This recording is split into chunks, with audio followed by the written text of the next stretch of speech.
नमस्कार दोस्तों, आप सबों का स्वागत है। आज मैं आप लोगों को चाणक्य नीति के अध्याय 1 बताने जा रहा हूँ। तो चलिए सबसे पहले जानते हैं कि चाणक्य आखिर कौन थे और उनके अध्याय में क्या वर्णन किया गया है। चाणक्य भारतीय इतिहास के सबसे महान दार्शनिक, सलाहकार और एक शिक्षक थे।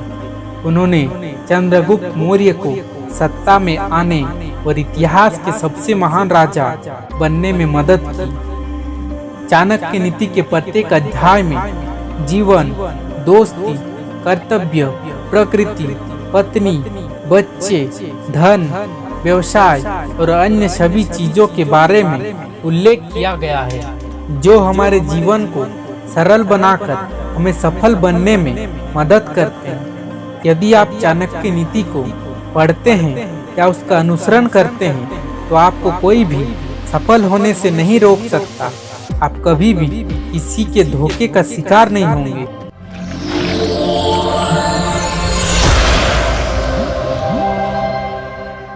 मैं तीनों लोकों के स्वामी, सर्वशक्तिमान, सर्वव्यापक भगवान विष्णु को प्रणाम करता हूँ।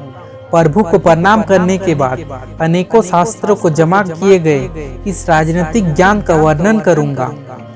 समझदार पुरुष इस शास्त्र का अध्ययन करके यह समझ जाएगा कि संसार में क्या करने योग्य है और क्या करने योग्य नहीं है, क्या पुण्य है, क्या पाप है और क्या धर्म है और क्या अधर्म है। यह ज्ञान इस ग्रंथ से प्राप्त किया जा सकता है। अब मैं आपके सामने वो ज्ञान रखने जा रहा हूँ जिसे जानने से व्यक्ति विद्वान बन जाता है, उसमें निर्णय लेने की क्षमता आ जाती है। वो यह बात समझ जाता है कि क्या करना चाहिए और कब करना चाहिए। एक पंडित भी घोर कष्ट में आ जाता है यदि वो किसी मूर्ख को उपदेश देता है या किसी दुखी व्यक्ति के साथ अत्यंत घनिष्ठ संबंध बना लेता है। झूठा मित्र, दुष्ट पत्नी, उल्टा जवाब देने वाला मुंहफट नौकर और सर्प के साथ निवास, ये सभी बातें मृत्यु के समान है। किसी व्यक्ति को आने वाले मुसीबत से निपटने के लिए धन बचा कर रखना चाहिए, और अगर स्त्री की रक्षा के लिए धन भी खर्च करना पड़े तो कर दे, परंतु स्त्री और धन से भी आवश्यक है कि पहले खुद की रक्षा करे। भविष्य में आने वाली मुसीबतों के लिए धन एकत्रित करना ही चाहिए। ऐसा ना सोचे कि धनवान व्यक्ति को मुसीबत कैसी। हमेशा ये याद रखें कि लक्ष्मी का स्वभाव भी चंचल है, वह कभी भी उस व्यक्ति को छोड़कर जा सकती है।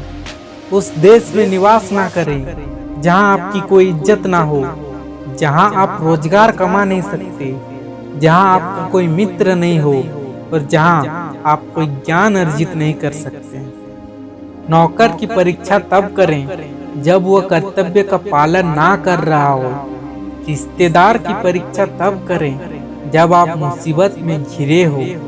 एक मित्र की परीक्षा विपरीत परिस्थितियों में करें, और जब आपका वक्त अच्छा ना चल रहा हो तब अपनी पत्नी की परीक्षा करें। ऐसे जगहों पर एक दिन भी निवास ना करें जहां ये 5 चीजें ना हो। पहला, एक धनवान व्यक्ति। दूसरा, एक ब्राह्मण जो वैदिक शास्त्रों में निपुण हो। तीसरा, एक राजा। चौथा, एक नदी। और पांचवा, एक चिकित्सक।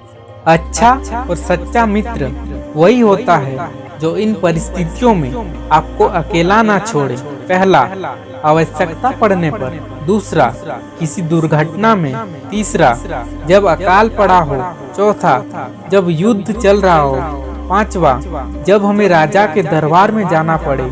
और छठवा, जब हमें शमशान घाट जाना पड़े। एक बुद्धिमान व्यक्ति को अच्छे गुण वाले कुरूप कन्या से विवाह कर लेना चाहिए, परंतु उसे बुरे आचरण वाली सुंदर कन्या से विवाह कभी नहीं करना चाहिए। इन चारों पर कभी विश्वास ना करें। पहला, नदियाँ। दूसरा, जिन व्यक्तियों के पास अस्त्र शस्त्र हो। तीसरा, बड़े बड़े नाखून और सींग वाले पशु। चौथा, राजघराने के लोगों पर। कुछ चीजें जो महिलाओं में पुरुषों की अपेक्षा अधिक होती है। पहला, भूख 2 गुना। दूसरा लज्जा 4 गुना, तीसरा साहस 6 गुना, चौथा काम वासना 8 गुना। और यही चाणक्य नीति का प्रथम अध्याय समाप्त होता है। फिर मिलते हैं अगले वीडियो में एक नए अध्याय के साथ। अगर वीडियो पसंद आया तो लाइक, शेयर और सब्सक्राइब जरूर कीजिएगा।